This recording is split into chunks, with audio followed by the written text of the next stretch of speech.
saya hanya menyampaikan bahwa sebelumnya saya juga datang terlambat, tapi saya coba menyimak dari tadi. Adapun terkait dari pelanggaran, saya juga sudah mendapatkan beberapa yang saya duga seperti itu, dan saya juga sudah menyampaikan kepada Bawaslu. Kemarin saya juga sudah membuatkan berita. Di sini saya hanya menyampaikan Bawaslu ketika ASN itu bergabung dalam salah satu grup WhatsApp pendukung, apakah itu salah? Salah tidak? Salah ya. Tunggu. Ini terjadi pada 2019.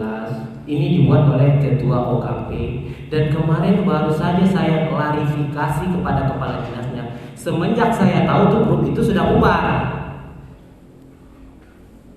Grup itu sudah bubar. Katanya ada yang takut ketika saya tahu. Bagaimana kita sosialisasi mengundang OKP, tapi OKP-nya saja merekrut kepala-kepala dinas? Itu sudah kesalahan, bukan? Bagaimana bisa menjadi ASN, netralitas ASN itu terjaga? Sementara di dalam satu grup itu, yang intinya saja, ketika terjadinya contoh wali nagari ini, di sana ada kepala dinas yang harus menegurnya. Satu grup dengan si pasangan calon tersebut. Sekarang saya minta Bawaslu punya tim IT tidak untuk memproses ini. Ketika tim IT ini ada, maka ranah pidananya akan jelas. Saya minta itu. Tapi yang saya keluhkan, ketika Bawaslu harus memegang satu buah kasus hanya mencapai 7 hari, kasus itu tidak akan terungkap. Bagaimana? Ini yang harus kita lebih teliti lagi. Karena zaman sekarang mendukung itu tidak harus bersorak. Mendukung itu harus memakai kepala. Sekarang zaman sudah berubah dari tempo dulu ke tempo sekarang. Dengan zaman-zaman digital, ada grup WhatsApp, ada grup yang lain. Saya minta kepada Bawaslu untuk lebih memperhatikan ini, gitu. Karena pada saatnya plat merah itu bermain silent. Yang saya tahu sekarang bermain silent. Saya mohon untuk Bawaslu mempunyai tim IT bisa melacak ini. Kalau tidak ada tim IT, tidak akan ada ranah pidana tentang pemilu di Kabupaten Sijunjung. Ngapain Pak kita sosialisasi capek-capek tapi pidana nggak dapat, apa nggak dapat, kita di sini menghabiskan kopi, menghabiskan anggaran. Pasangan calon kalau yang mau bisa bermain cantik, nanti dari 3 harus memutuskan salah satu tidak mendukung, nggak bakal jadi satu buah pidana. Pidana yang kuat itu seperti apa? Ketika Gakumdu harus mendukung. Saya minta ketika Gakumdu itu harus mendukung, tolong dibuat tim IT-nya untuk memproses-proses hal-hal yang kecil. Itu saja Pak. Sekian, terima kasih.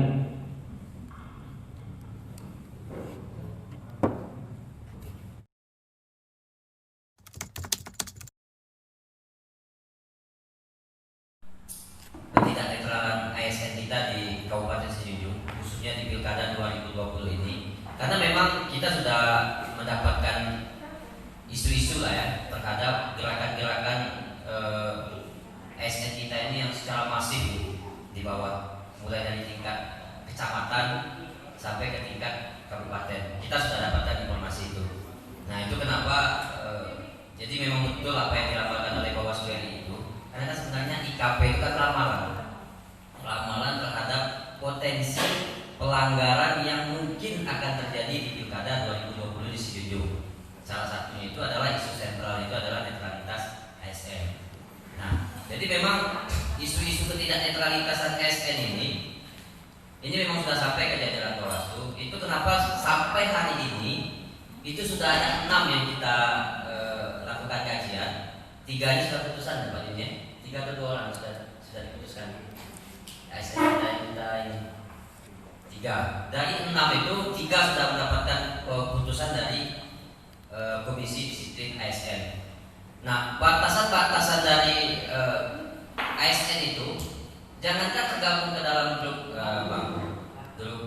tim sukses ya, nge-like saja, nge-like status paslon atau tim sukses ASN kita, nge-like saja itu sudah kena ketidaknetralan. Apalagi dia berkomentar tergabung dalam sebuah grup tim pemenangan. Nah itu sudah kena.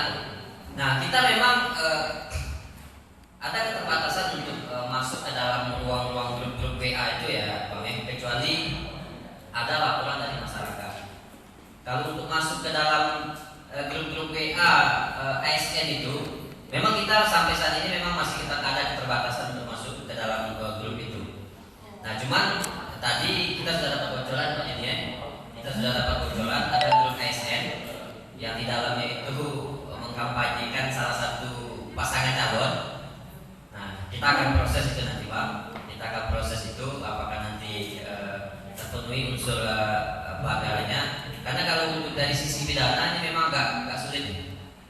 Karena memang ASN ini lebih banyak pelanggaran itu adalah disiplin ASN itu, kecuali nanti pidananya itu apabila dia mengeluarkan kebijakan atau keputusan yang menguntungkan atau merugikan salah satu pasangan calon. Nah itu baru kita kaji di sentra gakumdu. Tapi kalau misalnya batasannya itu nge-like, komen, ya, sudah itu nanti men-share salah satu pasangan calon. Nah itu ranahnya masih disiplin ASN. Paling pelanggaran paling keras itu nanti adalah pelanggaran sedang. Pelanggaran sedang ini kan kategorinya bisa penundaan kenaikan pangkat atau penundaan kenaikan gaji. Nah itu. Nah jadi memang kita sangat prihatin dengan situasi sekarang, dengan masifnya gerakan-gerakan ASN yang mencoba untuk memenangkan salah satu pasangan calon. Cuma kita berharap ada kontribusi dan partisipasi dari masing-masing elemen lah, baik itu media maupun OKP ataupun tokoh-tokoh masyarakat. Ini untuk sama-sama kita mencoba untuk mengawasi ASN kita ini bagaimana supaya netral di pilkada 2020 ini. Karena kan ada juga sisi dilematisnya. ASN kita ini punya hak pilih. Mereka punya hak pilih. Berbeda dengan Polri dan TNI. Kalau Polri TNI kan mereka memang betul-betul tidak punya hak pilih, gitu kan? Nah, tapi ASN ini dia punya hak pilih. Nah, sehingga bagaimana mungkin orang yang punya hak pilih netral, gitu kan? Nah, cuma di sini meskipun ASN kita ini punya hak pilih, tapi cukuplah di bilik suara saja lah dia tunjukkan ketidaknetralan itu, gitu. Siapa yang harus dipilihnya. Nah itu harapan kita kepada ASN kita, gitu. Karena memang saya tersentuh dengan apa yang disampaikan oleh kepala BKN, dan ini memang perlu juga kita sampaikan nanti ke ASN kita. Ini ada pesan serius nih dari kepala BKN kita. PNS itu sebenarnya dia harus bersyukur. Kenapa mereka bersyukur? Karena di situasi COVID ini, di saat semua orang kena PHK, tapi mereka masih menerima gaji bulanan dan tunjangan. Nah, cara bentuk kesyukuran mereka itu adalah mereka harus profesional dan netral di pelaksanaan pilkada. Nah, ini sebenarnya pesan-pesan moral sosial ini sebenarnya perlu juga kita publikasikan secara masif di tengah-tengah masyarakat. Karena kalau yang kita gempol-gembolkan itu sanksi pidana, gitu kan? Mungkin mereka sudah kebal, tapi cobalah sesekali kita sampaikan pesan-pesan moral. Pesan moral, ini kan pesan moral nih. Seharusnya PNS itu bersyukur loh di tengah-tengah situasi COVID ini, di saat semua orang kena PHK, sulit mencari pekerjaan, tapi mereka masih menerima gaji bulanan setiap bulan dan tunjangan. Nah, ini kan sosial nih, gerakan sosial yang sangat menyentuh. Nah, ini coba kita publikasikan secara masif pesan-pesan moral yang seperti ini. Nah, apalagi kita di ranah Minangkabau ini kan dengan sindiran-sindiran saja kita sudah tersinggung, ya kan? Nah, apalagi secara langsung. Nah, ini kan pesan-pesan moral ini kan perlu juga ya kita bunyikan di ranah segmen ini. Nah, itu. Jadi itu upaya-upaya pencegahan yang coba kita lakukan. Gitu. Mungkin bisa ditambahkan Pak Joni?